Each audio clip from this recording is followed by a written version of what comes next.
This video is brought to you by Miniature Market. Thousands of board games, discounted prices, miniaturemarket.com. Hello my friends, it's the Game Boy Geek here. Today we're going to be talking about a fruit, a green fruit. People's favorite fruit that they put in drinks. We're talking about limes, and today we're going to be taking a look at an expansion for Fabled Fruits, the Lime expansion. Now Fabled Fruit was almost my family game of the year last year. It's a game I love a lot, so I'm very interested in seeing what this does. So let me show you what it does without spoiling too much at all. I'm just going to show you how it sort of sets up and how it works, and I'll see you on the other side.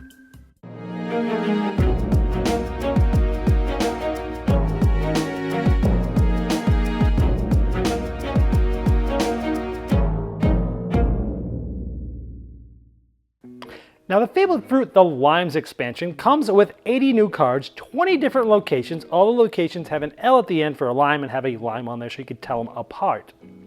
Now you'll actually set up the game with cards from 48 to 53 from the base game, a certain amount of these, and there'll be cards from location 1 and 2 from the Limes expansion.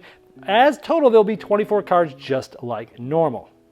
Now, in addition to the cards that have the limes on, there's also some new components, which I'm not going to get into because it will spoil some of the cards for later on, but there are some things that go along with it. And there's also a deck of limes cards that do not get mixed in with the normal fruit cards because you need to gather them in specific ways. Now, all of the rest of the lime locations going from 2 to 20, all in the stack, and these are the ones you'll go through as you complete juices. Now, all of the new cards have limes that you need for juices. So after these ones are gone, you'll need limes for all the juices out there. And you have to get limes here by doing specific things, like this card allows you to take a lime. This one allows you to discard a lime for 3 fruits. And all of the cards in that big deck of all the different locations, many of them have to do with limes. Not all of them, but a lot of them do to keep the game moving. And that's the big change here is you need limes to get a lot of the fruits, more and more as the game goes on, but you can only get limes in certain fashions. And there's other new things that are going to come out that I don't want to spoil. And all in all, it takes 8 to 10 plays to play through the entire expansion. All right, well, there's Fabled Fruit, the Lime expansion. I hope you got a good idea of what's in it, how does it work, without spoiling much at all for you.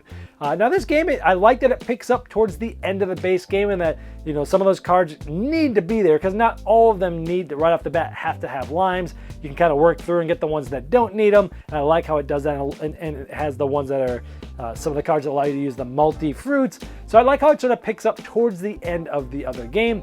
And I like that it introduces that new lime fruit, which is interesting because unlike all the other fruits, you can only get them by going specific ways. But all of the new cards that come out for this expansion need at least one lime.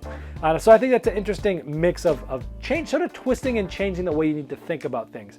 So there's 20 locations. And there's some new components, which I didn't want to go into what they did because I thought they would spoil it for you, and I'm not going to do that, but one of them is like super cool. So yeah, 20 new locations, 80 cards. I think it does add, and as you would expect it to and want it to, it adds more and different interesting challenges to the game. Again, because all those new ones need limes. But as the game goes on, the ones that give you limes might be gone. So it gets a little bit more challenging as to how do you get the limes. So I think it's an interesting thing.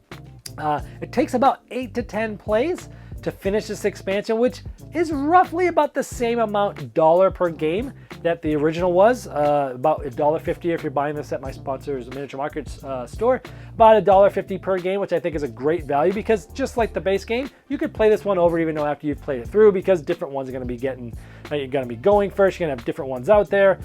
So it's great. And the last positive is, hey, it fits in the base game box, which I love because I like to save space because I can only keep so many games in my game room. Any cons about this? Well, it's kind of a nitpick and it's kind of an obvious one because I really enjoyed it.